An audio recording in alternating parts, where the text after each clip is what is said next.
यह क्या है? राजा सोचने लगा। यह तो कुछ दिखाई ही नहीं दे रहा है। वह तो बड़ी गड़बड़ की बात हुई।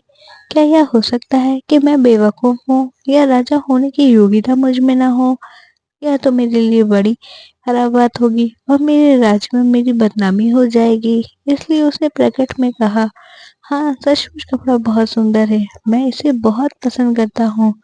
और वह खाली कार्गो की ओर देख देख कर इस तरह मुस्कुराने लगा मानो डिजाइन की परख करने के बाद उस पर मोहित हो गया हो। यह तो वह किसी भी तरह स्वीकार करने को तत्पर नहीं था कि उसे कुछ भी दिखाई नहीं दे रहा। लोगों ने वाह की झड़ी लगा दी। जितने मुंह उतनी बातें।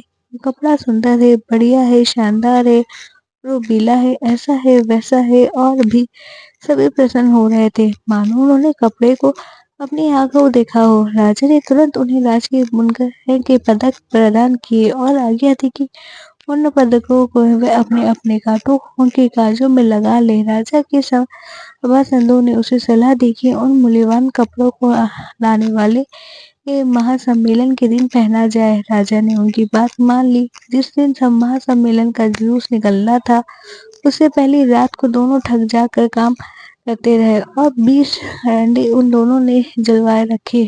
हर आदमी देख सकता था कि वह दोनों राजा के नए कपड़े तैयार करने में जमीन आसमान एक कर रहे हैं। उन लोगों ने ऐसा दिखाया मानो कपड़ा कार्गो पर है या उतरा गया है। अब उन्होंने बड़ी बड़ी तेज कैंचियों ली और बड़े कायदे से हवा में ही चलाया। फिर बिना धागे की सुइयां लेकर ऐसे दिखावा किया मानो कपड़ा सिए जा रहे हैं। अंत में जुलूस के समय में थोड़ा ही देर पहले वह हाथ पैर झाड़ कर निमट गए और मानो बड़ा भारी ही किला फतह कर डाला। उन्होंने इस स्वदेश वाचक से कहा, देख नहीं रहे हो, कपड़ा तैयार हो गया है।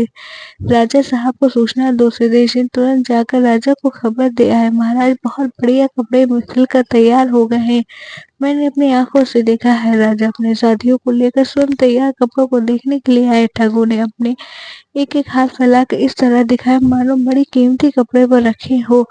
ऐसे बोला, देखिए महाराज, इस प्रकार के कपड़े सारी दुनिया में देखने को नहीं मिलेगा। यह देखिए गले की गार्ड बिल्कुल नए तर्ज की है और आसानी हसीन में घुमाओ झोल पर छाया तक नहीं है और कमर तो मानो स्वयं राजा के कमर का मुकाबला कर रही है। हुजूर, इन कपड़ों को पहनकर न केवल आप अपने राज्य को दिखाई देंगे बल्कि फैशन के राजा भी कहलाएंगे। इन कपड़ों की बारीकी को देखिए, इसकी वजह से इनमें वजन भी मकड़ी की जाली से अधिक नहीं है और इन्हें पहनता हम पहन उसे यह मालूम नहीं होता कि वह कुछ पहने हुए भी है। लेकिन इसी में तो इन कपड़ों की खूबसूरती छिपी हुई है। जी हाँ, यह बात 100% सही है। सारे सभासद बोल उठे, मगर वास्तव में उन्हें देखा कुछ नहीं था, क्योंकि था ही कुछ नहीं जिसे वह देखते। अगर महाराज अपने कपड़े उतार डाले तो हम यहाँ शीशे के सामने महाराज को नए शानदार वस्त्र पहना देंगे। ठगों ने कहा। राजा ने अपने सारे कपड़े उतार डाले। ठगों एक के बाद एक राशि वस्त्र राजा को पहनाने का दिखावा किया और राजा भी जैसे तैसे कहते हुए वैसे वैसे हरकत करता गया।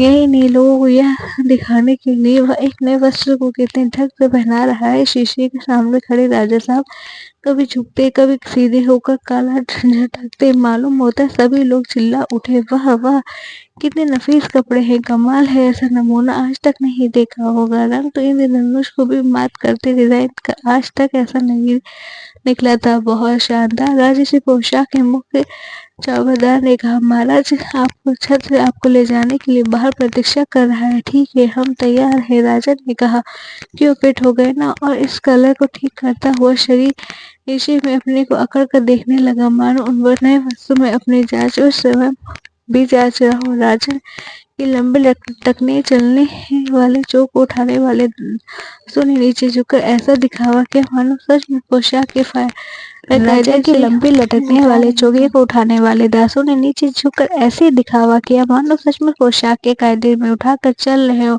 वह ये नहीं चाहते थे कोई यह कह सके कि उन्होंने हाथ में कुछ उठा नहीं रखा अथवा उन्हें वह से दिखाई नहीं देते। इस प्रकाश शानदार छत्र के नीचे झुलवाता हुआ राजा जुलूस के आगे आगे चला। सड़क के दोनों ओर खड़े तथा खिड़कियों पर लदे स्त्रियों और पुरुषों ने गला फाड़ फाड़ कर राजा को कपड़ों की प्रशंसा की। क्या सुंदर और फिट पोशाक है, क्या शानदार फैशन है, संसार का कोई बस इनका मुकाबला नहीं कर सकता। कितना सुंदर चोगा वो लटकता जा रहा है। वास्तव में कोई भी यह नहीं कहना चाहता था कि जो काम कर रहा है उसकी आयु ठहरा दिया जाए अथवा मूर्ख मान लिया जाए। इसलिए राजा ने आज तक जितनी भी पोशाकें पहनी थी उनमें से यह पोशाक सबसे अधिक सफल सिद्ध हुई है। दूसरी बात है कि पोशाक वास्तव में थी ही नहीं। अंत में एक छोटे बच्चे ने चिल्ला कर कहा, देखो तो राजा नंगा है। लो सुनो इस आबुल के बाद बच्चे के पिता घबरा कर बोले, परंतु बात ने जड़ पकड़ ली और लोग एक दूसरे के कान में फुसफुसा कर करने लगे, सच ही राजा नंगा है। अंत में सब लोग चिल्ला पड़े, राजा ने कोई कपड़ा नहीं पहन रखा है। सब वहम में। राजा बड़े चक्कर में पड़ा क्योंकि मन ही मन वह समझ रहा था कि लोग सही कह रहे हैं, मगर उसने सोचा कि अब जब शुरू ही कर दिया है तो अंत करके छोड़ना चाहिए, नहीं तो बड़ी हटी होगी। जुलूस आगे बढ़ता चला गया और दास लोग उस पोशाक को थामे लिए चलते रहे जो थी ही नहीं। कहानी अच्छी लगी हो तो लाइक शेयर कमेंट करें, चैनल पर नए हो तो प्लीज सब्सक्राइब करें।